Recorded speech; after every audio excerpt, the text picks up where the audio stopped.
उत्तराखंड राज्य में औसत every day for the last 25 years 5 hectare जंगल प्रतिदिन कट रहा है। हर रोज एक औसत यानी एवरेज 5 फुटबॉल फील्ड के बराबर जंगल को साफ किया गया है। हम देहरादून शहर के सहस्त्रधारा रोड की बात कर लेते हैं। वहाँ पर 2000 पेड़ काटे गए। उस सड़क को जो है बिल्कुल उसका हेयर कट कर दिया गया। उस सड़क को बिल्कुल खत्म कर दिया गया। दून यूनिवर्सिटी के पास की सड़क जो है इतने सालों से खराब रही, और जब आप कंक्रीट और सीमेंट के रास्ते पर चलते हैं तो जो भी आपके रास्ते में आता है आप उसको पूरा का पूरा उड़ाते हुए चले जाते हैं। आज एक बेहद बड़ी गंभीर जो समस्या है वो पब्लिक ट्रांसपोर्ट का ना होना है। 4-4.5 घंटे में देहरादून से दिल्ली अपने घर में पहुंच जाते हैं। ऑलरेडी अनुमान हो रहा है कि यहाँ पर ट्रैफिक जो है बहुत ज्यादा बढ़ेगा। अब जब ट्रैफिक बहुत ज्यादा बढ़ेगा तो अब उत्तराखंड सरकार कह रही है कि रिस्पना और बिंदाल नदी के ऊपर जो है अब हम एक और एलिवेटेड कॉरिडोर बनाएंगे। Do we really need this project? क्या हमें इसको करने की आवश्यकता है? तो जो भ्रष्टाचार है वो बिल्कुल एक अलग सीमा पर पहुंच चुका है। इनके पास में कितना धन है, 1000 करोड़, 5000 करोड़। आप बचपन में मसूरी जाते थे, आप वहाँ पर रिलेटिवली आसानी से पहुंच जाते थे। आज आपको पहुंचने में कहीं ज्यादा समय लगता है। तो जनता जाए भाड़ में, उन्हें अपनी राजनीति चमकानी है। देहरादून नगर निगम ने डस्टबिन तो हटा दिए सड़कों से बड़े बड़े, लेकिन अगर आपके घर में ही जो है नगर निगम की गाड़ी उदाहरण के तौर पर नहीं आ रही, नहीं आएगी तो आप क्या करोगे? तो जो हमारी अथॉरिटीज हैं वो सिस्टम बनाने में बाय एंड लार्ज फेल हुई है। उत्तराखंड जो पूरा एक हिमालयन स्टेट है उसको जोन 6 में रखा गया है कि ये और अति संवेदनशील हो गया है कि भाई अब आप थोड़ा सा सचेत हो जाइए। आप अपना पैसा यहाँ पर मत लगाइए क्योंकि सरकार आपको बचाने वाले आने के लिए नहीं है। क्या हाल है दोस्तों, मेंटालिटी के एक और फ्रेश एपिसोड में आपका बहुत बहुत स्वागत है। आज के गेस्ट बहुत ही स्पेशल हैं। इनका नाम है Anoop Nautiyal, who is a social activist. और ये कुछ साधारण इंसान नहीं है। ये बड़ी बड़ी बातें नहीं करते हैं, ग्राउंड रियलिटी पे बात को समझते हैं और उनको अच्छी तरह जानते हैं और समाधान निकालते हैं। बड़े से बड़े चैलेंजेस हो या छोटी सी छोटी दिक्कतें हो, ये इनको सॉल्व करते हैं और इंस्पायर करते हैं यूथ को। इनसे आज बात करेंगे about the culture of Dehradun, about activism, about conservation, about environment. तो बहुत ही एक्साइटिंग एपिसोड होने वाला है, तो please make sure that you watch the entire episode. There is a lot to talk about. बहुत सारी चीजें हम बात करेंगे about social activism. You are a social activist yourself, उसी मुद्दे पे भी बात करेंगे। But before that I would want to know कि what was that first thing in your mind कि अब कंप्लेन करने से नहीं चलेगा, कुछ एक्शन लेना पड़ेगा, and then you stepped into the world of social activism. What was that moment like? ऐसा एक मोमेंट तो मैं रिकॉल नहीं करता। कई लोगों की लाइफ में होता है, किसी की लाइफ में कोई एक टर्निंग पॉइंट आता है। जैसे मेरे जहन में एक व्यक्ति की याद आ रही है जो बहुत अच्छा हमारे देश में काम रोड सेफ्टी को लेके कर रहे हैं। तो उनकी फैमिली में किसी की रोड एक्सीडेंट में डेथ हो गई थी, और तो उनकी लाइफ में वो एक टर्निंग पॉइंट आया, और आज जो उनका और उनकी संस्था का जो काम बड़ा बेहतरीन काम है। तो ऐसे बहुत सारे उदाहरण होते हैं आप और हम पढ़ते रहते हैं, देखते भी हैं कि भाई कभी किसी के साथ में कोई हादसा हो जाता है, उनके परिवार में हो जाता है, तो वो अपना पूरा जो जीवन है वो उस ध्येय में उसको एक किस्म से अपनी पूरी ऊर्जा और अपना पूरा their whole being they put into that mission. Right. तो मेरे साथ में ऐसा कुछ नहीं हुआ है, ऐसा कोई ट्रिगर नहीं है, ऐसा कोई एक मोमेंट नहीं है, ऐसा कोई एक इंसिडेंट नहीं है। I think it has been a very gradual sort of path, मतलब और हम सबके सब अपनी लाइफ में कुछ ना कुछ करते हैं, कुछ नहीं करते। तो मतलब सबकी एक बड़ी ऑर्गेनिक टाइप की जर्नी होती है। तो मेरी एक बड़ी I call it a very ordinary and a very normal sort of trajectory, so nothing to be very, just to sort of summarize, ऐसा कोई there's no big event or happening or trigger जिसने इस path पर जो है आगे लाने को राइट आगे लाया हो, ये वाला कोई रास्ता ऐसा।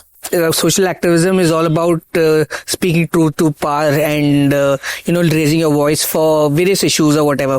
So what do you, in your opinion, सबसे ज्यादा gratifying जिसको बोलते हैं, what is the most gratifying thing about social activism? अब इसको भी मैं एक्चुअली इसको भी frankly बोल पाना कि क्या gratify करेगा, I think it's frankly it's very very tough, at least for me to be able to say कि यार मैं अब gratify हो गया, या मेरा ये एक कोई वाव मोमेंट था, या मेरा एक मोमेंट था।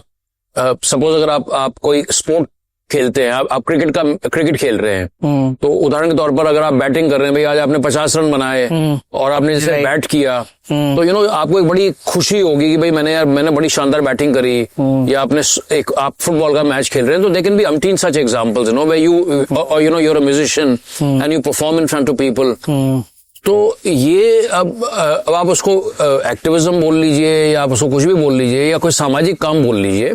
अगर आप समाज हो सकता है, पर्यावरण हो सकता है, कोई सोशल कॉज हो सकता है, उसके तमाम किस्म के उदाहरण हो सकते हैं। तो मुझे तो again there is be no sort of moment of very gratifying moment, but जो मुझे इन अ वे जो अच्छा लगता है, अच्छा भी खैर क्या कहें, जो मुझे लगता है कि भाई कभी कोई पब्लिक कॉज है और किसी पब्लिक कॉज के साथ में मैं अगर अपने आप को ये देखता हूं कि मैं उसके साथ जुड़ पा रहा हूं, मैं अपने आप को जोड़ रहा हूं, तो मुझे शायद कहीं किसी लेवल पर थोड़ा बहुत एक संतुष्टि होती है। भले इसका कोई समाधान तो नहीं निकलता है, लेकिन ये महसूस होता है कि भाई ठीक है, हम भी उस कॉज में वहां खड़े हुए हैं। और मैं अगर उदाहरण की बात करूं, आज आप और मैं मिड दिसंबर 2025 में आज हमारी ये बातचीत हो रही है, और जैसे हम बातचीत कर रहे हैं, हमारे इस खूबसूरत देहरादून शहर से लगभग 250 किलोमीटर दूर एनसीआर दिल्ली में इस समय एयर पोल्यूशन का तांडव छाया हुआ है। करेक्ट। अब व्यक्तिगत तौर पर तो मेरे को तो उस एयर पोल्यूशन से कहीं कोई दूर दूर तक का कोई असर नहीं है भाई। आप और हम तो बड़े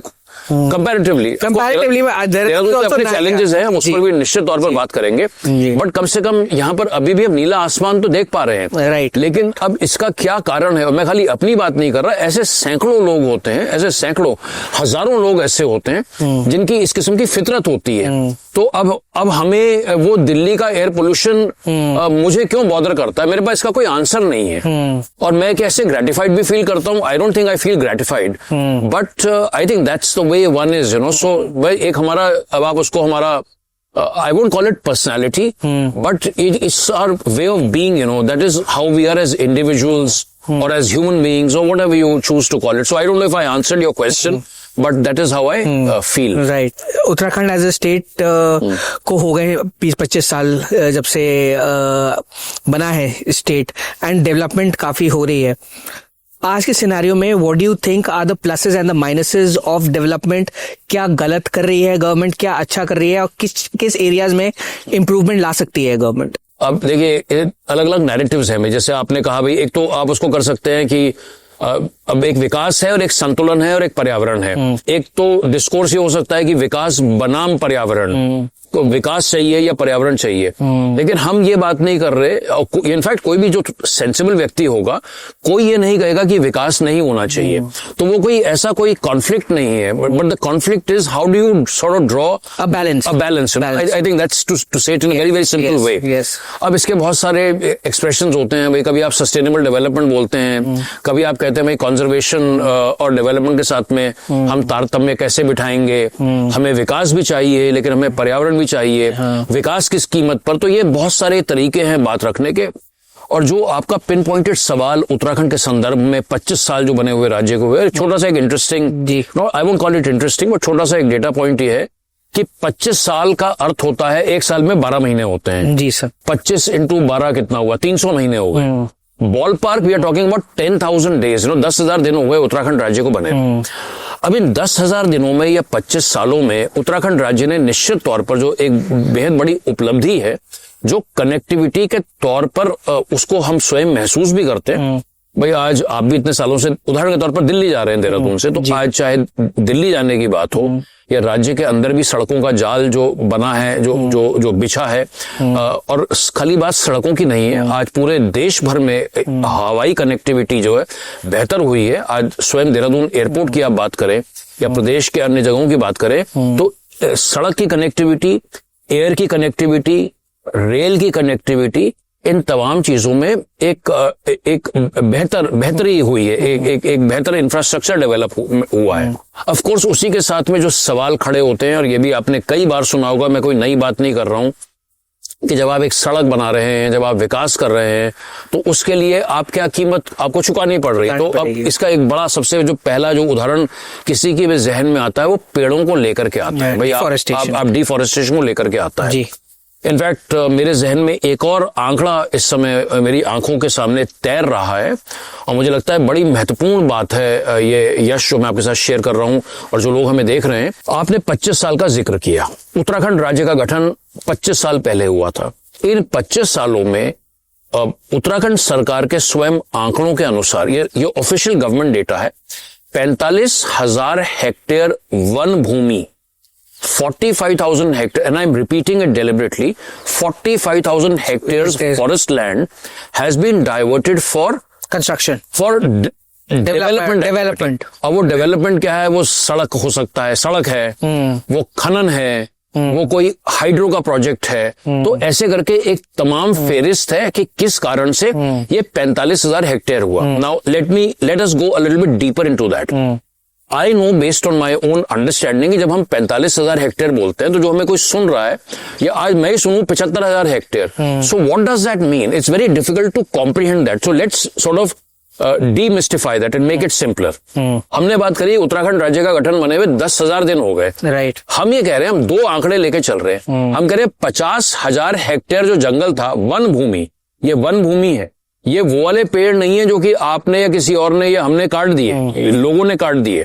हम तो सरकारी वन की बात कर रहे हैं। 50,000 को अगर आप 10,000 से अगर आप उसको डिवाइड करोगे तो आपका फिगर आएगा 5 का ये अर्थ हुआ कि उत्तराखंड राज्य में औसत average every day for the last 25 years 5 hectare जंगल प्रतिदिन कट रहा है। अब अगला सवाल ये भी आता है कि भाई 5 हेक्टेयर कितना होता है, 1 हेक्टेयर कितना बड़ा होता है? तो again I will make it very very simple, and what I will then say is that 1 hectare is actually 10,000 square metre. बीघा में बात करें, यहाँ पर उत्तराखंड में बहुत बड़ी बीघा में बात होती है कि भाई बीघा का क्या रेट चल रहा है। अब तो खैर लोग 100 गज 50 गज जमीन खरीदते हैं, 200 गज, लेकिन 1 हेक्टेयर में आप 13 बीघा ले लीजिए। वील अगेन लेट्स इसको भी छोड़ दीजिए, हम सिंपल ये बात कर रहे हैं कि अगर हम ये बोलें कि 1 हेक्टेयर 1 फुटबॉल फील्ड के बराबर है, तो हम ये बात कर रहे हैं कि पिछले, तो this is at the most simple level, कि पिछले 25 सालों में हर रोज एक औसत यानी average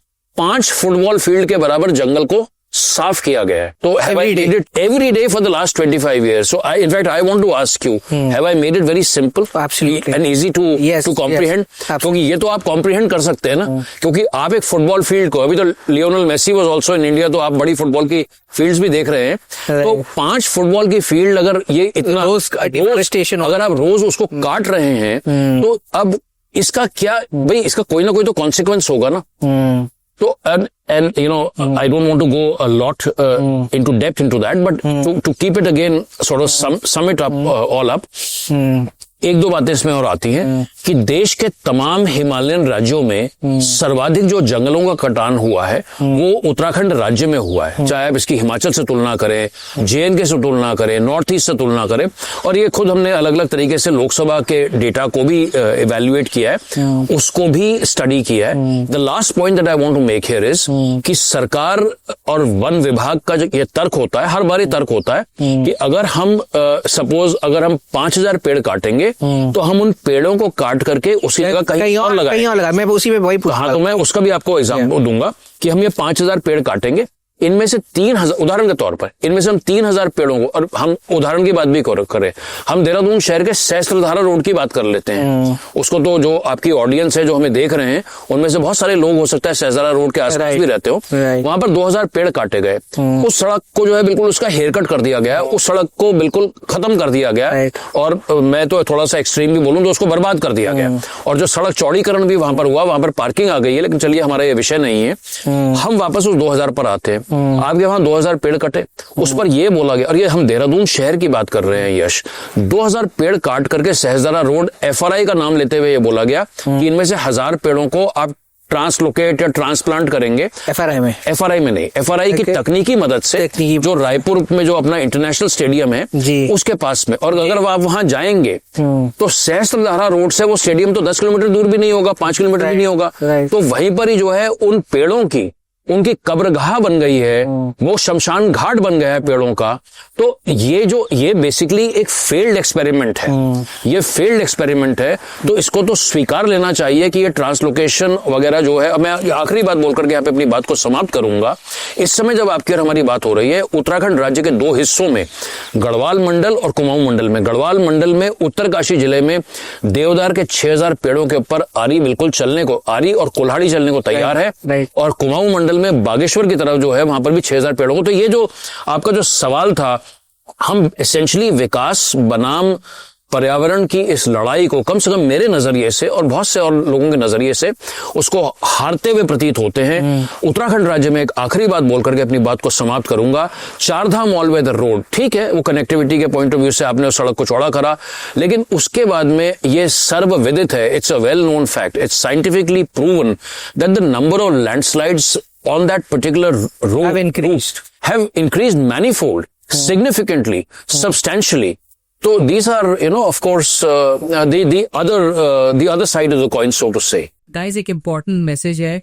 Majority of our viewers are not subscribing to the channel. So please make sure that you do subscribe to the mentality. इतना डिफॉरेस्टेशन हो रहा है and so many hectares of land have been it's been skewed and वो government को जितना करना चाहिए वो नहीं कर पा रहे. So what is the solution for this? What can the government do? See, there are no straightforward answers, first of all.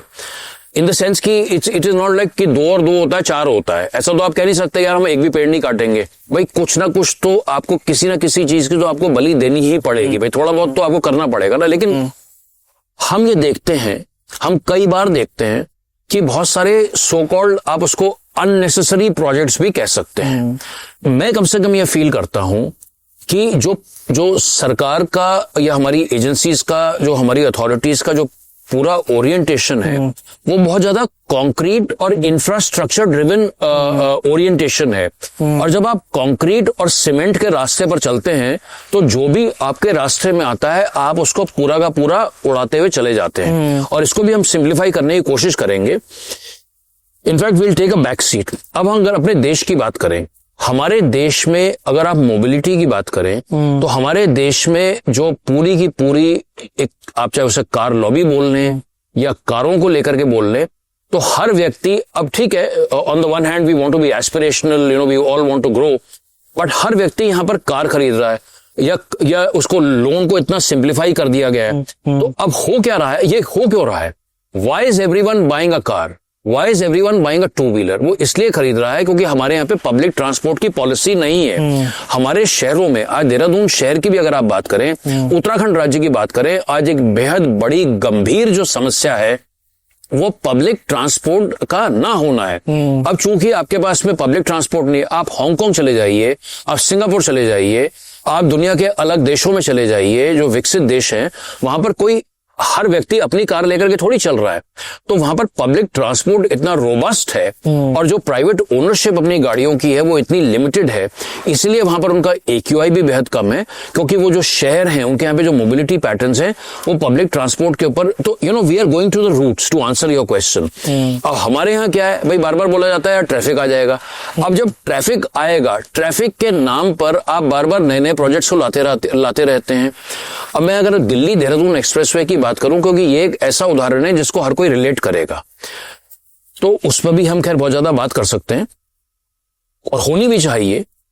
अब आज की तारीख में भी आप भी कई बार दिल्ली से देहरादून आए होंगे, आप 4-4.5 घंटे में देहरादून से दिल्ली अपने घर में पहुंच जाते हैं, जो भी आपका डेस्टिनेशन. एम आई राइट और wrong? You agree with me? Approximately 4.5 घंटे में, 5 घंटे में आप पहुंच जाएंगे. अब लेकिन अब एक हमें बताया जा रहा है कि भाई आसारोड़ी से अक्षरधाम आप 2.5 घंटे में पहुंचेंगे. उसका वाइड लेवल पर प्रचार प्रसार होगा, लेकिन 2.5 घंटा, पहली बात मेरा अपना यह मानना है कि अक्षरधाम टू आसारोड़ी 2.5 घंटा नहीं होगा. और जब आप अपने डेस्टिनेशन टू डेस्टिनेशन पहुंचेंगे, हो सकता है आपका फाइनली जो है 30 मिनट 35 मिनट आपका बचे. तो लेकिन उससे क्या होगा, उसके बनने से अब ये ऑलरेडी अनुमान हो रहा है कि यहाँ पर ट्रैफिक जो है बहुत ज्यादा बढ़ेगा. अब जब ट्रैफिक बहुत ज्यादा बढ़ेगा तो अब उत्तराखंड सरकार कह रही है कि रिस्पना और बिंदाल नदी के ऊपर जो है अब हम एक और एलिवेटेड कॉरिडोर बनाएंगे. तो अब उसको बनाएंगे तो उसके लिए भी आप 5-6 हजार पेड़ों को और काटेंगे. तो इस किस्म के जो प्रोजेक्ट्स हैं उनको लेकर के जो है बेहद बड़ी अब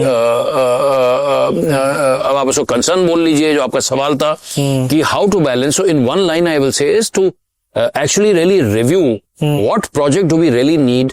Do we really need to, do we really need this project? क्या हमें इसको करने की आवश्यकता है? और अगर नहीं है तो आप उसको मत करिए, आप अपने डैमेजेस को मिनिमाइज कीजिए. एक और इससे जुड़ा हुआ एक और चीज मैं पूछना चाहूंगा कि इतनी डेवलपमेंट शहर में हो रही है, कंस्ट्रक्शन हो रहा है, and there is a lot of outside money that is being poured into the city.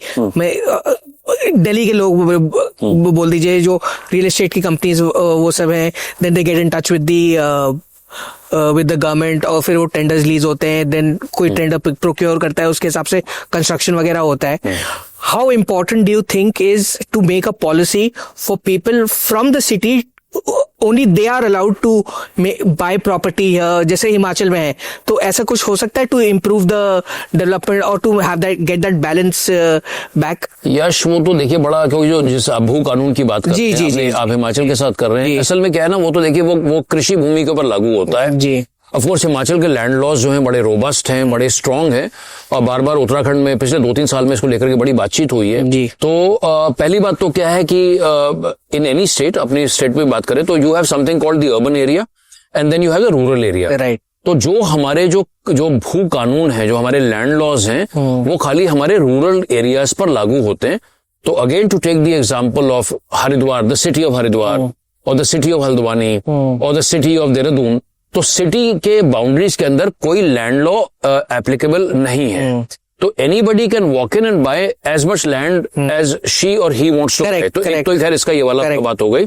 तो ये जो आपका जो पॉइंट है, देखिए जैसे अपार्टमेंट कल्चर है एग्जाम्पल, तो अपार्टमेंट में भाई कोई बिल्डर पहले तो कभी होता नहीं था, वो ठीक है, वो देखिए डिमांड एंड सप्लाई है, पॉपुलेशन की चीजें हैं, और कॉन्स्टिट्यूशन जो हमारे देश का संविधान है वो किसी को रोकता नहीं है कि भाई अगर आप दिल्ली में रहते हैं कि अब आप उत्तराखंड में जाके आप एक फ्लैट नहीं खरीद सकते हैं. लेकिन इसी से जुड़ी हुई यश, में दूसरी एक और बात को ऐड करना चाहूंगा. आपने भू कानून की बात करी, अभी हमारे देश में हाल ही में एक बेहद बड़ा बदलाव आज से 2 सप्ताह पहले हुआ है. तो ब्यूरो ऑफ इंडियन स्टैंडर्ड्स ने अभी हमारे देश में नए अर्थक्वेक जोन्स को उन्होंने सामने रखा है, और जो हमारे देश में जो पूरी country, across the entire country, जो पहले अर्थक्वेक जोन्स 2, 3, 4 और 5 होते थे, अब एक नई कैटेगरी 6 को इंक्लूड किया गया है. तो उत्तराखंड जो पूरा एक हिमालयन स्टेट है, उसको जोन 6 में रखा गया है. अब जब जोन 6 का ये मतलब है कि ये और अति संवेदनशील हो गया है, इवन मोर सेंसिटिव. तो अब इसमें जो बिल्डिंग बायलॉज का भी इससे असर पढ़ना चाहिए. इनफैक्ट मैं अगर इसमें एमडीडीओ को भी जोड़ूं, मसूरी देहरादून डेवलपमेंट अथॉरिटी की बात करूं, आज से 2.5 साल पहले वो देहरादून का एक ड्राफ्ट मास्टर प्लान भी लेकर के आए थे. So there is something called fault lines. Fault lines are not straight lines like a ruler. Right. तो वो रैंडम है, और ऐसा भी नहीं है कि सब जगह बराबर है. तो हमारे शहर देहरादून से भी कई फॉल्ट लाइंस क्रिस क्रॉस करती हैं. तो उसमें भी ये बोला गया है एमडीडीए के ड्राफ्ट मास्टर प्लान में कि फॉल्ट लाइन के 50 मीटर इधर और 50 मीटर इधर कंस्ट्रक्शन नहीं होना चाहिए. उदाहरण के तौर पर जो आपकी पूरी राजपुर वाली एरिया है, सहस्त्रधारा रोड है, ऐसे बहुत सारे इलाके हैं, और आप देखेंगे कि यहीं पर ही जो है सबसे ज्यादा कंस्ट्रक्शन हो रहा है. तो मैं अगर आपके सवाल, कनाल रोड वो पूरा कमर्शियल हो गया, तो मैं तो आपके इस पॉडकास्ट के माध्यम से जो लोग इसको सुन रहे हैं, मैं उन्हें भी कॉशन करना चाहूंगा. इनफैक्ट मैंने इसको लेकर के अभी हाल ही में सोशल मीडिया पे कुछ रील्स के माध्यम से भी ये बात बिल्डर्स को लिए और बायर्स के लिए और बैंक्स के लिए भी वाली बात रखी है कि भाई अब आप थोड़ा सा सचेत हो जाइए. आप अपना पैसा यहाँ पर मत लगाइए, क्योंकि सरकार आपको बचाने वाले आने के लिए नहीं है. तो ये जो how to strengthen the land laws, number 1. Number 2, also to look at the possibility of जो हमारे लैंड लॉज हैं कि वो हमारे अर्बन एरियाज में भी लागू हों, हमारी जो बिल्डिंग बायलॉज हैं उनमें और सख्ती आए.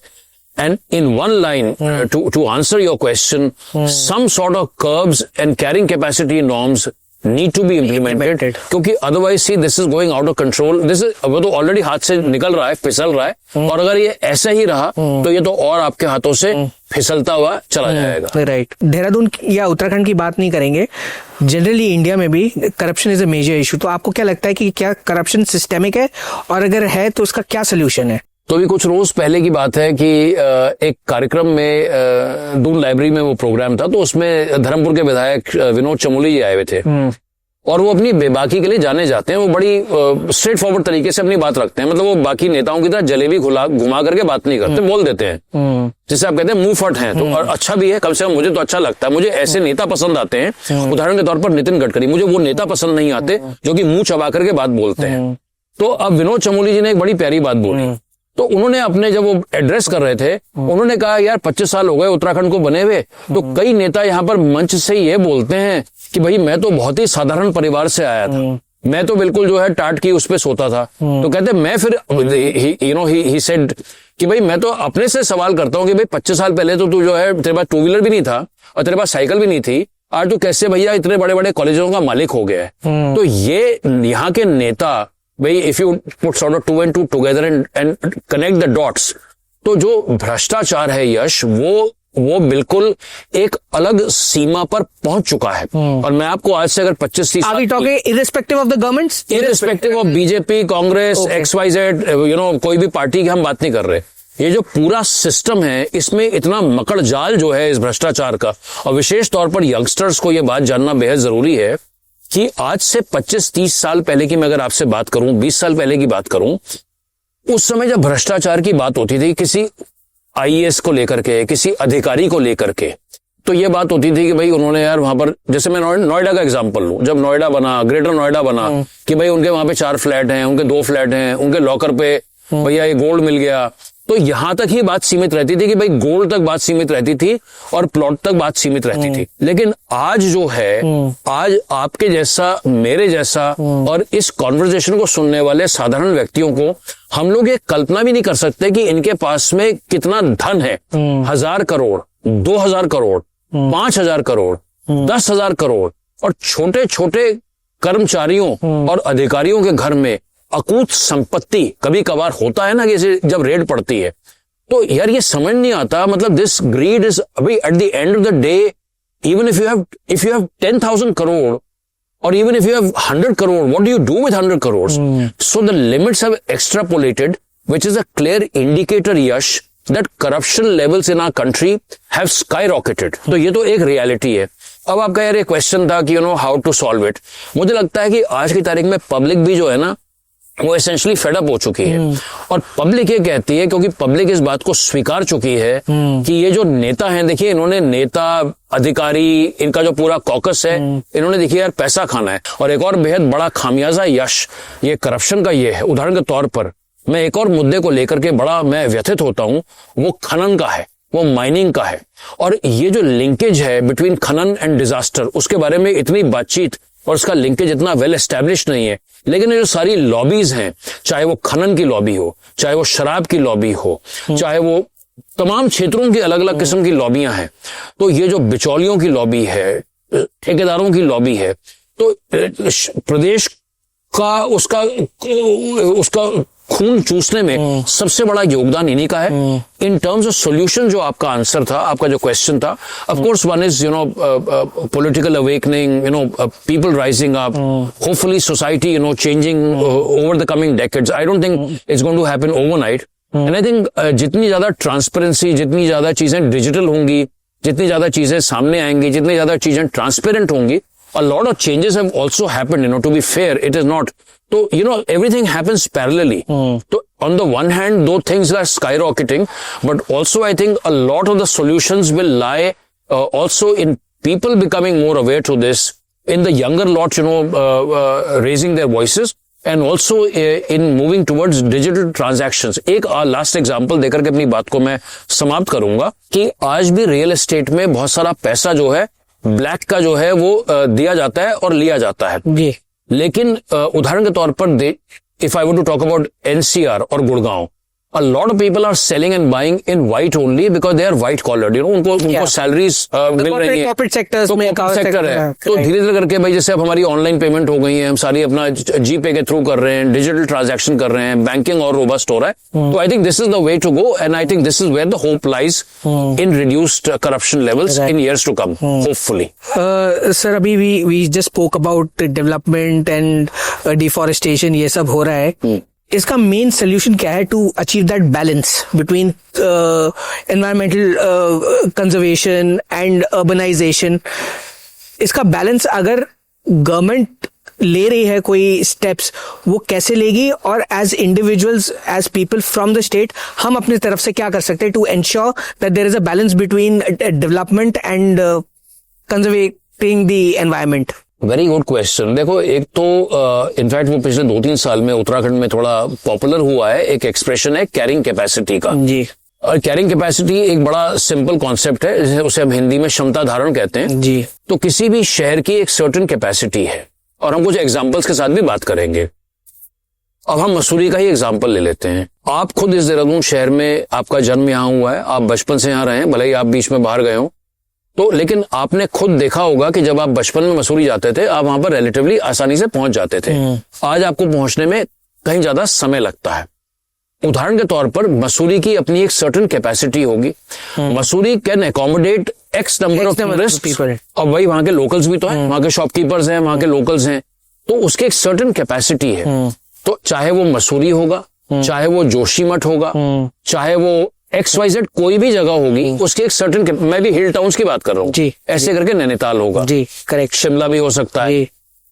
तो पहली बात तो क्या है कि सरकार को ईमानदारी के साथ में जहां पर भी हमारे को ये चीजें देखने को मिल रही हैं, उसकी कैरिंग कैपेसिटी का एनालिसिस करना बेहद जरूरी है। तो इसको लेकर के there has been a lot of talk but there has been zero action. इसमें कोई एक्शन नहीं हुआ।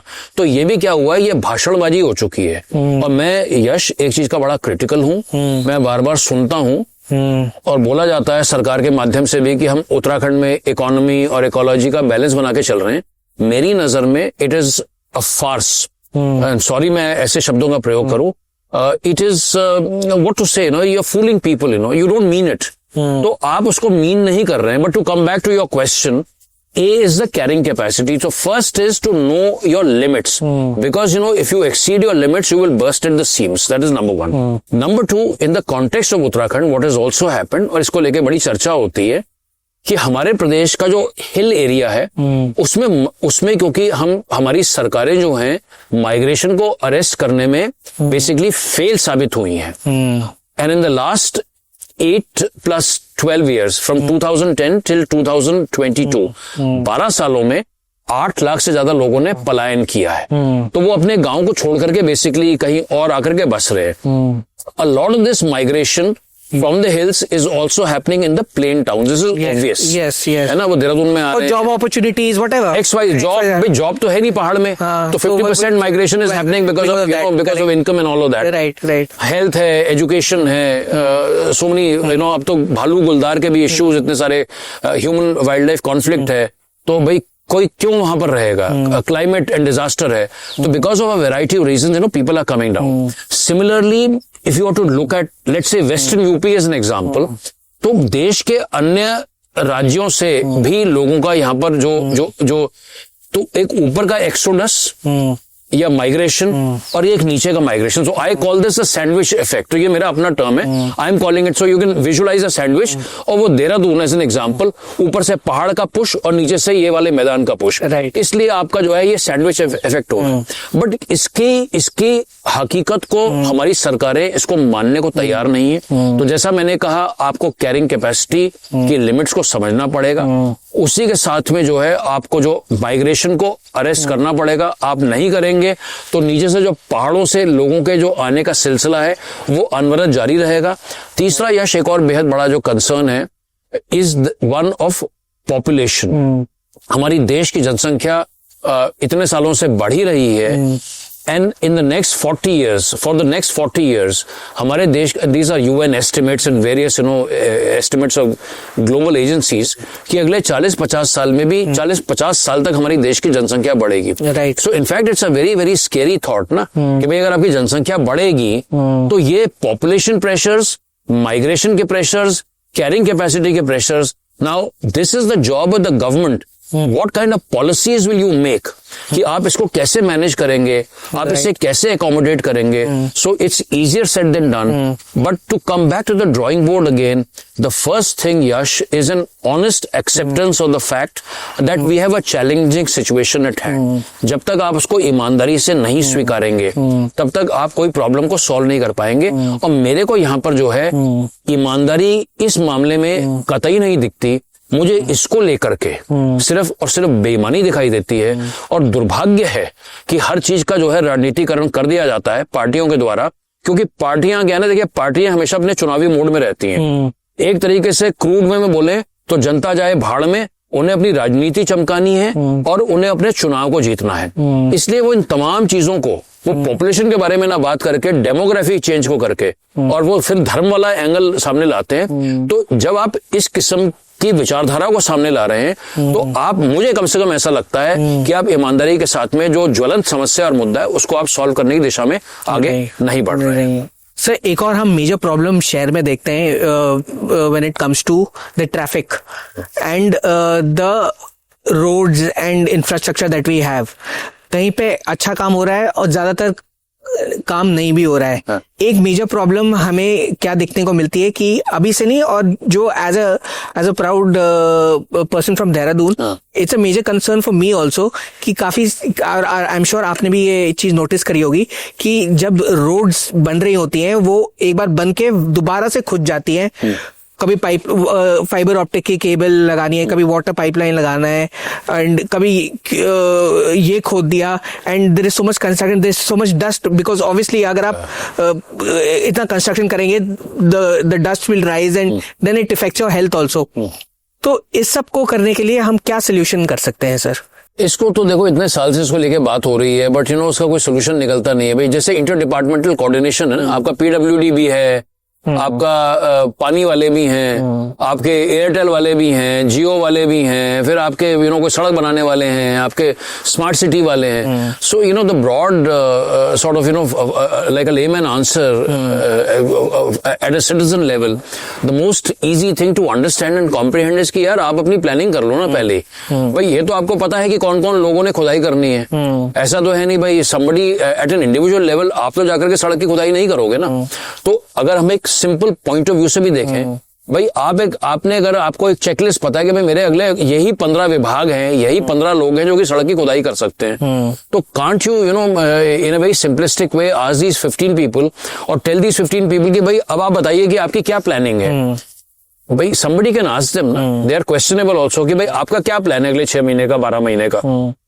तो एक तो हम इस चीज को होता हुआ नहीं देखते हैं। और सड़क को लेकर के तो यार सड़क तो देखिए एक बहुत बड़ा पेन पॉइंट है, क्योंकि सड़क, और अगर आप यश सड़क को एक प्रॉपर एक इकोसिस्टम माने, there is so much happening around that road. तो वो जो सड़क है, देखिए सड़क में क्या क्या चीजें होती हैं। अब आपने सड़क की खुदाई का जिक्र किया, आपने तो उसका एक एलिमेंट बोला। दूसरा, आप कई बार गौर फरमाइएगा कि सड़क की जब खुदाई हो जाती है तो वो जो ठेकेदार होता है वो उसको वैसे ही बेतरतीब छोड़ के चला जाता है। करेक्ट। तो अब जब ऐसा होता है, राइट, तो क्या हो रहा है? सिंपल है, आपका ट्रैफिक जैम हो जाता है। तो वो भी तो एक फैक्टर है। अब ट्रैफिक क्यों जैम होता है? There are multiple, I feel very, मैं इन चीजों को थोड़ा सा देखता हूँ। तो वो सड़क अब इधर बल्लूपुर के पास में आप देखेंगे, बल्लूपुर से जब आप जाएंगे किशन नगर की तरफ, तो वहां पर बहुत दिनों से उन्होंने लेफ्ट में खुदाई कर रखी है, उसको छोड़ दिया। तो अब हम रोड इकोसिस्टम की बात कर रहे हैं, अब आपने उसको ऐसा ही छोड़ दिया। तो सड़क के में एक और जो एलिमेंट होता है वो जल भराव का होता है। आप देखते हैं भाई अब ड्रेनेज सिस्टम ही नहीं होता है, तो उसी सड़क पर पॉटहोल्स भी होते हैं, उसी सड़क पर जल भराव भी होता है। And imagine the plight of millions of people who are driving around, either even walking or on two-wheelers. उनकी बेचारों की बैक कितनी सफर करती होगी। So just to give 1 or 2 practical examples, Doon university के पास की सड़क जो है इतने सालों से खराब रही, तो वहां से हजारों लोग गुजरते होंगे।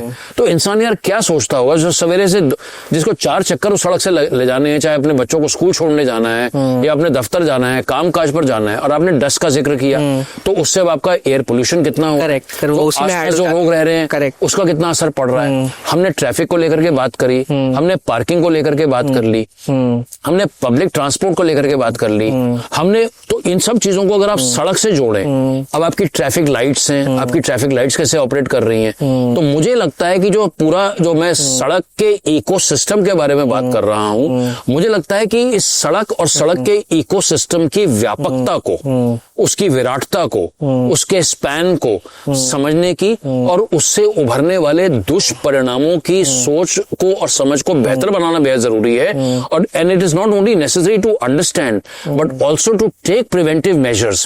And then how do you do that? You involve your agencies in that. जितनी भी आपकी agencies हैं, आप उन्हें involve कीजिए। And one short point I want to also make, Yash, that जो हमारी government की agencies हैं, they don't, maybe they don't have the bandwidth, और may be they are not interested, पर वो सिटीजंस, बैंडविड्थ तो है सर, अरे वो पता नहीं बैंडविड्थ है या इंटेंट नहीं है, इंटरेस्ट नहीं है, इंटेंट नहीं है, वो नियत में खोट बोल लीजिए, करना ही नहीं है। What I mean by bandwidth is कई जगह ना उनके पास लोग भी बड़े कम है, तो अगर आपके पास लोग कम है तो आप ऐसे फ्रेमवर्क्स करिए। My short and simple point was कि why don't you involve citizens in this. And again to add one short point in that, I know hundreds of retired people here in Dehradun who wish to contribute. बहुत सारे लोग हैं, ठीक है यार, youngster है, उसको तो अपना करियर बनाना है, अपना जॉब करना है। इतने सारे रिटायर्ड लोग हैं यार। 60 टुडे इज द न्यू 40 और new 50। Hundreds of people are so fit and they are also not expecting any money. उनको पैसा नहीं चाहिए। All they're asking for is framework, यार आप हमारे को इन्वॉल्व कर लो। So this, citizen power, and I'm not only talking about the retired folks. There are thousands of people, other people, who wish to contribute. We have such a wonderful ecosystem in this city. There are so many colleges, so many universities. वहाँ पर पढ़ाने वाले students, वहाँ के professors, people want to contribute. But the sad reality is that there are no systems that can, intake this capacity and this capability. जैसे elections होते हैं and state election, central elections जो भी है, as individuals and specially talking about the young people of the state and उनका क्या role होना चाहिए to ensure that we keep the government in check? Where to start? There are so many thoughts which come into my mind. देखिए, एक तो पहली बात तो ये है कि क्योंकि आपने इलेक्शन और गवर्नेंस से आपने इस बात को जोड़ा है। देखिए, पहली जो सबसे फंडामेंटल मैं बात बोलूंगा, मैं ये कहूंगा, इसमें मल्टीपल चीजें। पहली बात तो मैं कहूंगा यार आप वोट दीजिए, नंबर 1 आप वोट दीजिए। दूसरी बात यह है कि जो आपका एक रोल है एज अ सिटीजन, वो सिर्फ वोट देने तक ही सीमित नहीं है। ऐसा नहीं है कि वो बड़ा अच्छा लगता है कि आपको पता ही है मैं क्या इशारा कर रहा हूं कि जिस दिन वोट होता है हम सब अपनी सेल्फी खिंचा करके अपने इंस्टा, फेसबुक, व्हाटएवर XYZ में हम डालते हैं कि यार मैंने वोट दे दिया। लेकिन वोट तो आप 5 साल में एक बार दे रहे हैं। तो मेरी कम से कम ये विश है कि आप उस पूरे इलेक्टोरल प्रोसेस में आप कोशिश कीजिए, अपने अपने तरीकों से आप कोशिश कीजिए कि आप अपनी सिटी या अपने गांव, अगर हम गांव की बात कर रहे हैं तो वहां पर पंचायतें होती हैं, हमारे शहरों में जो हमारे नगर निगम होते हैं, हमारे काउंसलर्स, हमारे पार्षद होते हैं, तो हम ना as individuals we vote in different elections. जो हमारा शहरी वोटर है, urban voter, somebody like you are voting in the Nagar Nigam election, you are voting in the Vidhan Sabha election, you are voting in the Lok Sabha election. तो देश के चुनाव में भी आप वोट दे रहे हैं। और मैं अगर पिन पॉइंटेड देहरादून शहर की बात करूं तो हमने इसके भी डेटा को बहुत सारा देखा है। तो टिपिकली जो देहरादून का जो वोटिंग परसेंटेज है compare to many other areas in Uttarakhand is actually very very low. So it's a clear cut indicator. कितना होगा फिर भी अप्रोक्सीमेटली? देखो यार, देहरादून अगर आप विधानसभा की 50-55% के आसपास, 55%, 56%, that means out of 100 voters in Dehradun 45 are not voting, only 55 are voting. That is massive. आधे लोग वोट दे रहे हैं, आधे लोग वोट नहीं दे रहे। और यही जो 100 के 100 लोग हैं, ये सबके सब सोशल मीडिया पे चिल्ला रहे हैं कि आपने ये नहीं किया, आपने ये नहीं किया। यार आपने तो वोट तक नहीं डाला। तो एक तो फर्स्ट स्टेप हो गया कि यार आप ये बनाइए कि भाई मैं कोशिश पूरी करूंगा। अब ठीक है यार, if you happen to be in Detroit, on the day voting is happening here in Dehradun as an example, that is understood, और you happen to be in Dusseldorf और इवन इन दिल्ली में नहीं आ पाया। बट तो एक तो है ये वाली बात। दूसरी बात क्या है कि आप जो पार्टिसिपेटिव गवर्नेंस है, सिटीजनशिप है, आप उस प्रोसेस में भी अपने आप को जो है आप कोशिश कीजिए, आप इन्वॉल्व रहने की कोशिश कीजिए, एंगेज रहने की कोशिश कीजिए। आप ये जानिए यश कि आपके एरिया का, अगर मैं एक अर्बन एरिया की बात करूं, आपके काउंसलर कौन है। मैं अगर अपने काउंसलर की बात करूं, अपने पार्षद की बात करूं, तो वी आर वेरी फॉर्चुनेट। हमारे तो एक यंग काउंसलर हैं और हमारा जो नेबरहुड है, they are very satisfied with his working, he is available, he is approachable. और जो हमारे पार्षद है, मैं तो कभी एमएलए से मेरे को बात करने की जरूरत ही नहीं है, मेरा कोई काम ही नहीं पड़ता है एमएलए से। 5-5, 10-10 साल हो जाते हैं, मेरा क्या काम होगा। लेकिन जो मेरे काउंसलर हैं वो इतने अच्छे हैं। तो हम काउंसलर्स की ताकत को पहचाने, ग्रास रूट्स डेमोक्रेसी की ताकत को हम उसको पहचाने। तो इस तरीके के साथ में हम उसमें पार्टिसिपेट करें। जहां तक हमारे इलेक्टोरल सिस्टम की बात है, उसमें भी कई रिफॉर्म्स की आवश्यकता है। मैं एक सिंपल एग्जांपल दूंगा कि हमारी जो हमारे नगर निगम के चुनाव होते हैं और हमारे विधानसभा और लोकसभा के चुनाव होते हैं, हमारी वोटिंग लिस्ट अलग अलग होती है। तो उसको लेकर के कई बार बड़ा कंफ्यूजन होता है, लोग वोट डालना देना चाहते हैं, वहां पर वोट नहीं डाल पाते। लेकिन ये देश के सवाल हैं, बड़े अहम सवाल हैं हमारी वोटिंग लिस्ट वगैरह को। तो जब उसमें भी बदलाव आएंगे तब जाकर के जो है शायद और रिफॉर्म्स आएंगे। लेकिन ओवरऑल हम ये ट्रेंड हम ये देखते हैं कि बड़ी, अगर हम एक लार्ज स्केल में देखें, हमारे यहाँ पर जो वोटिंग परसेंटेज पहले की तुलना में बड़ा है, लेकिन there is still a lot of scope for further improvement in the voting process. So that is, one is voting, and as I said, also to participate electorally in the entire process. Right. Sir मैं काफी time से ये सोच रहा हूँ, ये तो चलो आपने गवर्नमेंट की बात करी, government is responsible, that is there, ये तो फैक्ट है। गवर्नमेंट के कुछ कह रहे होते हैं उनको करने चाहिए with due diligence. I am talking about the regular people of the city and the state at large, do we lack the sense of civic sense? अगर ऐसा है, क्योंकि हम आसपास देखते हैं कि कैजुअली हम अपना गार्बेज कहीं और फेंक देते हैं, गवर्नमेंट तो डस्टबिन लगा के आपको वहां पे रख देगी, पर at the end of the day आपको डस्टबिन के पास जाना और अपना गार्बेज करना है। पर majority of the times we have such a beautiful state, पहाड़ों में जाएं कहीं पे, वहां पे हमें गार्बेज वगैरह मिलता है, लैक ऑफ सिविक सेंस, हम वहीं पे कुछ कचरा फेंक देते हैं। How do we work on that sir? Yes, multiple failures हैं। और अगर आपने वेस्ट की बात करी, अगर हम वेस्ट की एक लाइफ साइकिल देखें, हम ये कह रहे हैं यहाँ से शुरू हो रहा है वेस्ट और यहाँ पर क्लोज हो रहा है, तो एक एक करके चलते हैं शॉर्ट में। सबसे पहले तो हमारा फेलियर है हमारी म्युनिसिपल अथॉरिटीज का, और इसमें कहीं कोई डाउट नहीं है कि हमारे जो उत्तराखंड में चारों तरफ बहुत ज्यादा गंदगी है। तो जो हमारी अथॉरिटीज हैं वो सिस्टम बनाने में बाय एंड लार्ज फेल हुई हैं, और हमारे देश के ही कई अन्य शहरों ने पिछले कुछ वर्षों में बड़ा बेहतरीन काम किया है। And the most clichéd example in our country is that of Indore, which has done remarkable work. Yeah, it's the cleanest city in India. So Dehradun, Indore was also as dirty as Dehradun, several years ago. But वहाँ पे political will थी, वहाँ पे political leadership ने support किया, political drive किया. And the people. तो but देखो मैं, that is why we are starting from here. तो system किसने बनाया? System वहाँ के political class ने, वहाँ के bureaucrats ने, उस इंदौर नगर निगम ने बनाया। तो सबसे पहले देखिए, system बनाने की जिम्मेदारी वो सिस्टम की ही होगी। सिस्टम आप और मैं मिलकर नहीं बना सकते। आप और मैं आइडिया दे सकते हैं, सोशल मीडिया में कुछ कह सकते हैं, अपने घर में अपने कचड़े को अच्छे तरीके से रख सकते हैं, राइट। लेकिन आज देहरादून शहर का सिस्टम बनाने की जिम्मेदारी यश की और अनूप की नहीं है। तो ये लोग अभी तक सिस्टम बनाने में पूर्णता सफल नहीं हुए हैं। तो पहली बात तो हमें स्वीकार लें। अब क्या होता है, क्योंकि आपका जो स्टार्ट है ना, it's like running a race. आप एक रेस में भाग ले रहे हैं। देखिए, वेस्ट एक ऐसी चीज है, वो 365 दिन वेस्ट होना है। उसमें कोई संडे मंडे ट्यूसडे कुछ नहीं होना है, बल्कि जिस दिन संडे मंडे होगा उससे तो ज्यादा और ज्यादा होगा उससे। तो जब तक आपका एक फंक्शनल सिस्टम नहीं बनेगा, तब तक आप वो कोलैप्स सिचुएशन में रहेगा। तो एक तो एलिमेंट ये वाला आ गया। अब होता क्या है, क्योंकि यहां पर बहुत ज्यादा शिथिलता होती है, ये क्योंकि ये सिस्टम जो है वो इंस्पायर नहीं करता। तो पब्लिक भी क्या है यार, पब्लिक भी कहती है यार ये भाड़ में जाए, यही नहीं कर पा रहे, तो हम क्या करें। मैं आपको एग्जांपल दे देता हूँ। देहरादून नगर निगम में आपने डस्टबिन का एग्जांपल दिया। देहरादून नगर निगम ने डस्टबिन तो हटा दिए सड़कों से बड़े बड़े, लेकिन अगर वो आपके घर में वेस्ट डंपर्स जो बड़े बड़े थे वो हटा दिए। तो कहा भाई अब हम एक बिन फ्री सिटी बन जाएंगे। बड़ा अच्छा आपका एस्पिरेशनल गोल है, लेकिन अगर आपके घर में ही जो है नगर निगम की गाड़ी उदाहरण के तौर पर नहीं आएगी, तो आप क्या करोगे? तो ये बड़ा छोटा सा एक स्ट्रक्चरल फ्लॉ है। तो एक तरीके से ये वाली बात आ गई। अब हम आ जाते हैं, फिर देखिए वो भी कहीं ना कहीं सिस्टम की जिम्मेदारी है कि वो पब्लिक को सेंसिटाइज करे। अब ये खैर सिस्टम की हमने बहुत ज्यादा उसके बारे में रिव्यू कर लिया। अब हम पब्लिक पे आ जाते हैं।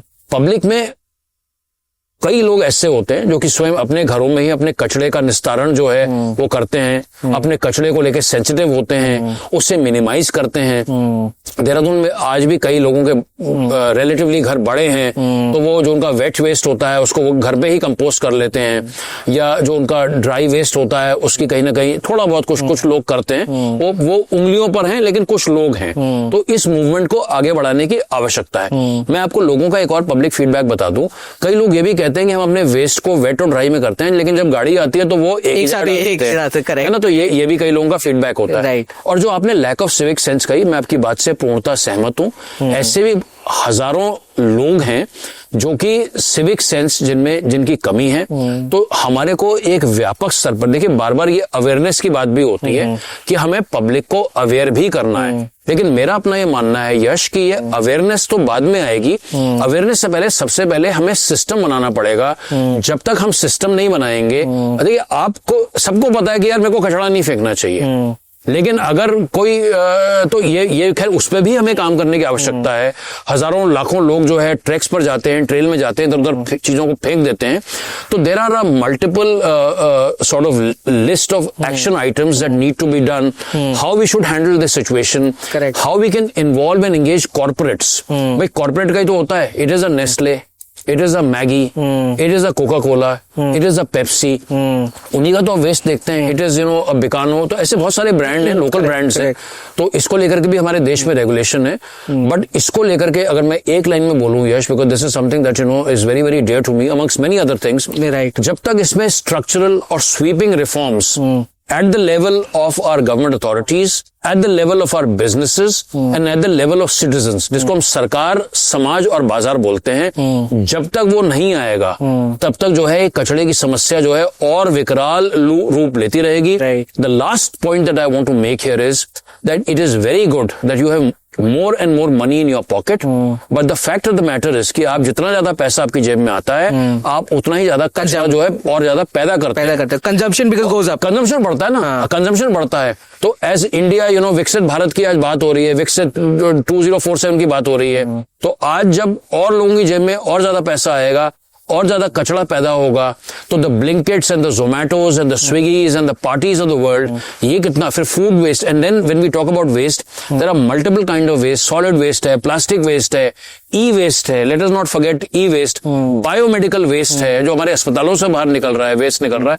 तो ये it's humongous problem which requires innovative solutions and functional solutions of scale. आप इतने टाइम से सोशल एक्टिविज्म कर रहे हैं, सबसे ज्यादा चैलेंज आपको क्या लगा कि लोगों को कन्विंस करना, गवर्नमेंट को कन्विंस करना, what has been your main challenges over the years? Challenge तो एक मुझे लगता है कि जो चीजें हैं ना इतनी तेजी के साथ हो रही हैं यश, मतलब हम कोई भी एक इश्यू पकड़ते हैं, उसको लेकर के जब तक अपनी को समझ बना पाते हैं तब तक कोई नया सामने इश्यू आ जाता है।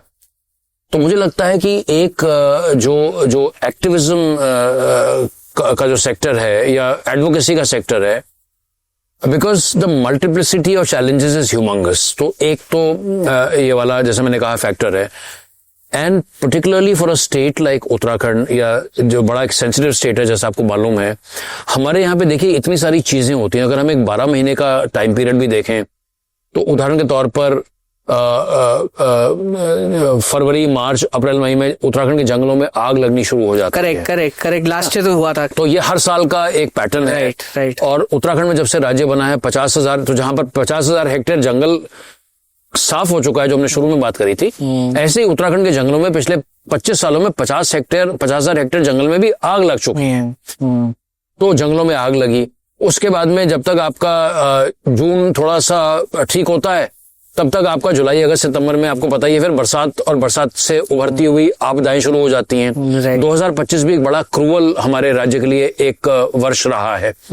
और अब आप अगले साल देखेंगे, इनफैक्ट आपने 2024 में वो देखा था कि 2024 में इसी देहरादून शहर में 5 हफ्ते प्रचंड गर्मी पड़ी थी, जब 43 डिग्री टेम्परेचर हुआ था।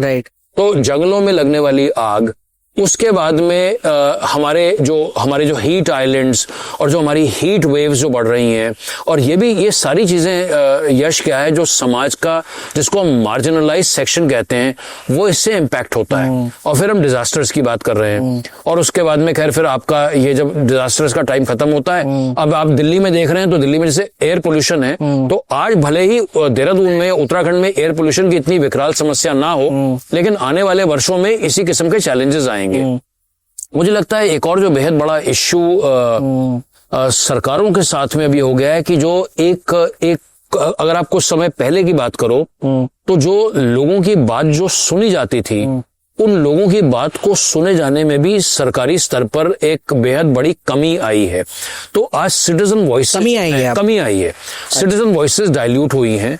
और मैं कम से कम ये नोटिस करता हूं, मैं इसे राजनीतिक दलों का शातिरपना भी कहता हूं, कि राजनीतिक दल और जो विशेष तौर पर जो पावर में होते हैं, उदाहरण के तौर पर आज की तारीख में अगर बीजेपी उत्तराखंड में है, तो अगर कांग्रेस के नेता अगर कोई बात बोल रहे हैं तो कांग्रेस के नेताओं की बातों का तो वो काउंटर करते हैं, लेकिन अगर पब्लिक उस बात को बोल रही है तो पब्लिक की बात को वो कॉग्निसेंस उसका नहीं लेते हैं। तो और सेंसर भी करते हैं। सेंसर तो नहीं कर रहे, लेकिन वो कॉग्निसेंस ही नहीं लेते, मतलब वो उसको एक्सेप्ट ही नहीं कर रहे, और they are living in denial. ये ऑफकोर्स एक बहुत बड़ी नेशनल प्रॉब्लम है। आज अगर हम वापस दिल्ली की बात करें और AQI की बात करें, आप मुझे खुद बताइए कि आज नेशनल लेवल पर भी क्या देश के माननीय प्रधानमंत्री जी ने, या किसी बड़े वरिष्ठ स्तर पर, या किसी और ने उसका कॉग्निसेंस लिया कि भाई we have a problem at hand.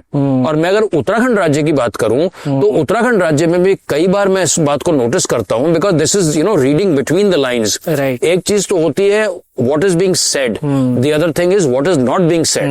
आप क्या बात नहीं बोल रहे हैं और what is left unsaid। तो मैं कई बार इस बात को मैं नोटिस करता हूं कि यार इन्होंने तो इस बारे में कुछ बोला ही नहीं है। जब 43 डिग्री यहाँ पर टेम्परेचर देहरादून में हो गया तो प्रदेश के मुख्यमंत्री श्री पुष्कर सिंह धामी जी के मुंह से एक शब्द जो है वो इस हीट वेव को लेकर के नहीं निकला। तो ये जो लिविंग इन डिनायल वाली जो है, मुझे लगता है कहीं ना कहीं एक ये राजनीतिक रणनीति है कि आप उस मुद्दे को स्वीकारेंगे ही नहीं। जब आप उसके बारे में स्वीकारेंगे ही नहीं तो आप उससे कोई प्रॉब्लम ही नहीं मान रहे हैं। तो पब्लिक जो है इन अ क्रूड वे, जाए भाड़ में, पब्लिक कुछ भी बोलती रहे, उन्हें मालूम है कि ये जो मुद्दा है 2 या 4 या 5-7 दिन रहना है, क्योंकि 5-7 दिन के बाद में कोई ना कोई नया मुद्दा उभर के सामने आ जाना है। तो एक ये वाला भी जो लिविंग इन डिनायल वाला भी जो एक डायमेंशन है, ये भी एक बेहद बड़ा। तो यहाँ से शुरू हुई थी कि सरकारें जो हैं वो अब पब्लिक की बात को सुन ही नहीं रही हैं, उन्हें स्वीकार ही नहीं रही हैं, और हमें अब अधिकांश ये देखना पड़ रहा है इन टर्म्स ऑफ सॉल्यूशंस। अब ये भी सवाल उठता है कि सॉल्यूशन कहाँ से आएगा, इन परिस्थितियों में सॉल्यूशन कहाँ से आएगा। मुझे लगता है कि 3 रास्ते हैं जहां से सॉल्यूशन संभव है। पहली बात तो यह है कि अगर आपका कोई बहुत बड़ा सस्टेन्ड पब्लिक मूवमेंट किसी मुद्दे को लेकर के देश में, राज्य में या आपके शहर में या किसी लोकल लेवल पर चलता है तो उसकी संभावना होती है। ऐसा नहीं है कि वो हर बार होगा। जब जेन्युइनली पब्लिक सड़क पर आकर के, और देखिए जिस तरीके के साथ में, मैं बार बार सॉरी दिल्ली का जिक्र कर रहा हूं, आप कहेंगे दिल्ली की बात कर रहे हैं क्योंकि वो AQI की बात कर रहे हैं। कल अगर दिल्ली के लोग सड़कों पर निकल करके आ गए, आप कल कल्पना कीजिए कि अगले आने वाले दिनों में अगर किसी एक रविवार को 11 बजे नोएडा की सोसाइटी की हजारों सोसाइटीज होंगी, अगर सारी सोसाइटीज के लोग सड़कों पर आकर के वो संडे को 11 बजे आकर के अपनी एंजाइटी, अपनी एंग्शियसनेस, अपनी जो उनका पेन है, अगर उसे रिफ्लेक्ट करें, कहीं ना कहीं तो यार आगे बात जाएगी। तो ये जो पब्लिक मूवमेंट है, जैसे किसानों के आंदोलन को लेकर के हुआ, उन्हें कितने साल आंदोलन करने पड़े और सरकार जो है बैकफुट पर आई, उसने अपने कृषि के जो कानून थे उन्होंने उनको वापस किया। अगर उत्तराखंड की बात करें तो हमारे यहाँ पर अभी जो चीटिंग वाला जो केस हुआ था, जो पूरे के पूरे युवा जो है वो परेड ग्राउंड में जाकर के जो 10-15 दिन बैठ गए थे, स्वयं मुख्यमंत्री जी जो है वहां पर धरना स्थल पर गए और उन्होंने CBI इंक्वायरी का ऑर्डर दिया। तो जहां पर हो रहा है ऐसे करके भी हाल ही में उपनल के जो लोग काम करते हैं वो भी सड़कों पर आए, तो उपनल की भी मांगों को माना गया, जो कि पहले हाई कोर्ट और सुप्रीम कोर्ट ने, कई बार यह भी होता है कि हाई कोर्ट सुप्रीम कोर्ट कुछ बात बोलता है उसका भी पालन नहीं होता है। तो हम जब सॉल्यूशंस की बात कर रहे हैं तो एक सॉल्यूशन तो जो पब्लिक मूवमेंट है वहां से निकलता है। दूसरा कई बारी जो सॉल्यूशन निकलता है वो हमारे देश के सुप्रीम कोर्ट या हाई कोर्ट से रास्ता निकलता है। उसमें भी हम कई बारी देखते हैं कि वहां से कोई डायरेक्शंस आते हैं, वो जमीन पर उन डायरेक्शंस का 100% अनुपालन नहीं होता है, लेकिन उसके बावजूद भी कुछ ना कुछ गतिविधि जो होती है वो सुप्रीम कोर्ट और हाई कोर्ट के माध्यम से होती है। और तीसरी बात जो है वो एक बड़ी दुर्भाग्यवश है, हम सभी ये चाहेंगे कि ऐसा कुछ ना हो, लेकिन हमें इस बात को भूलना नहीं चाहिए कि हम एक क्लाइमेट क्राइसिस के दौर में रह रहे हैं। हमारा एक डिजास्टर प्रोन स्टेट है। कल खुदा ना खास्ता कल कोई बहुत बड़ा अगर कोई डिजास्टर आता है तो शायद वो सरकारों को, वैसे तो जहां तक सरकारों की और सिस्टम की बात है, पब्लिक के दिमाग में एक धारणा है कि इन नेताओं के लिए और इन अधिकारियों के लिए आपदा भी एक अवसर है। जब आपदा नहीं है तभी भी करोड़ों के वारे न्यारे कर रहे हैं, और जब आपदा के नाम पर जो बजट है वो तो और ज्यादा बजट आता है तो ये और ज्यादा पैसा बनाते हैं। लेकिन शायद कहीं पर कोई बेहद बड़ी आपदा आए, उसके बाद में जो है पूरी की पूरी सोच बदले कि नहीं भाई हमें अपने इस रास्ते को बदलना है। तो ये मुझे कम से कम 3 मोटे रास्ते दिखाई देते हैं जिनके माध्यम से बदलाव संभव है। तो इसलिए जो पहला है, जो एक बात जो आम नागरिक के होंगे, आप और मैं एक आम नागरिक है, हमारी इस चर्चा को देखने वाले भी इस शहर के, इस राज्य के, इस देश के, और हो सकता है हमारे देश के कुछ लोग बाहर भी से देख रहे हों, तो जो एक्टिव सिटीजनशिप है कि हम खाली बोले ही ना, I think it's also important that we are not only speaking, it is also reflecting in our actions ना. हम खाली ये बोलेंगे यार साफ होना चाहिए और हम खुद जो है गंदगी फैलाते हैं, तो कहीं ना कहीं तो हिपोक्रेसी हो गई, तो वो तो हिपोक्रेसी है। और हिपोक्रेसी हमें कई लेवल पे दिखती है, सरकार के लेवल पर भी, जैसे मैंने कहा कि भाई हम इकोनॉमी इकोलॉजी का बैलेंस बना के चल रहे हैं, that is utter shamelessness and utter hypocrisy, क्योंकि वो आपके एक्शंस में कहीं पर रिफ्लेक्ट नहीं होती है। तो that I think also applies to us as citizens, that are we being very genuine to what we are really claiming to do और क्लेमिंग टू बी। एंड जैसा महात्मा गांधी जी ने भी कहा कि be the change you want to see, so I think it's a beautiful line. तो ये वाला एक पूरा सिटीजनशिप का, एक सिटीजन मूवमेंट का, एक सिटीजन एंग्स्ट का, ये जो पूरा का पूरा जो है उसको हम कैसे चैनलाइज कर पाते हैं, एक ये वाली बात निकलती है। दूसरी जो हमने जुडिशियल रास्ते की बात करी, और जो तीसरा हमने which nobody wants, we don't want a course correction at the expense of pain and death and damage and destruction, and भाई इतने लोगों को वो उनको आपदा में उनको जाना पड़े या उनकी कोई इंजरी हो। लेकिन ये मुझे कम से कम मुझे 3 बड़े बड़े रास्ते ये दिखाई देते हैं। राइट। एक चीज हाइपोथेटिकल सिचुएशन में, इफ यू गेट पावर और आप you are in that position of doing things in the government through politics or whatever, what are those 3-4 things that you will first do to improve things? यार मैं पहले तो correct कर दूं आपको, देखिए पॉलिटिक्स तो बिल्कुल आउट ऑफ द क्वेश्चन है ना, क्योंकि Why ऐसा क्यों?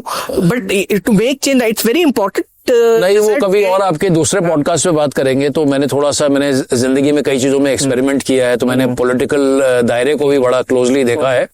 बट वेदर पॉलिटिक्स और बीट सोशल सर्विस और even through entrepreneurship, a lot of people are making a difference. Right. भाई आप आज एंटरप्रेन्योर हैं, आप लोगों को एम्प्लॉयमेंट प्रदान करते हैं, आप साइंटिस्ट हैं, आप कोई इनोवेशन करते हैं, आप कोई नई तकनीक ईजाद करते हैं, तो there are multiple ways in which one can contribute. Right. So मुझे लगता है कि जो वर्तमान की, क्योंकि जीवन के अलग अलग पड़ावों में आपकी अलग अलग सोच भी होती है। I as an individual have also undergone, and I think it's true for everyone. हम अपनी लाइफ के अलग अलग स्टेजेस में अलग अलग तरीके से सोचते हैं।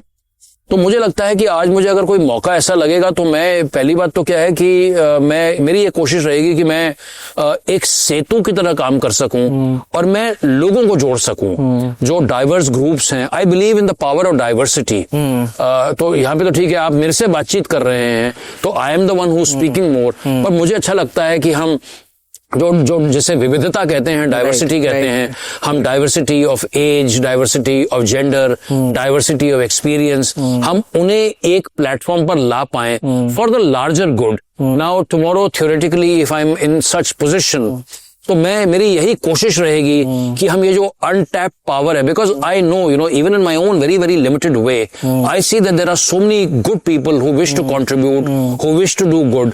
तो I think this energy which is really willing to be tapped and really wants to contribute, मेरी कम से कम कोशिश रहेगी कि मैं इन्हें कैसे इस गवर्नेंस के फ्रेमवर्क में और मैकेनिज्म में कैसे जोड़ पाऊं for the larger good of the community and larger good of the society and of the state and of the people itself.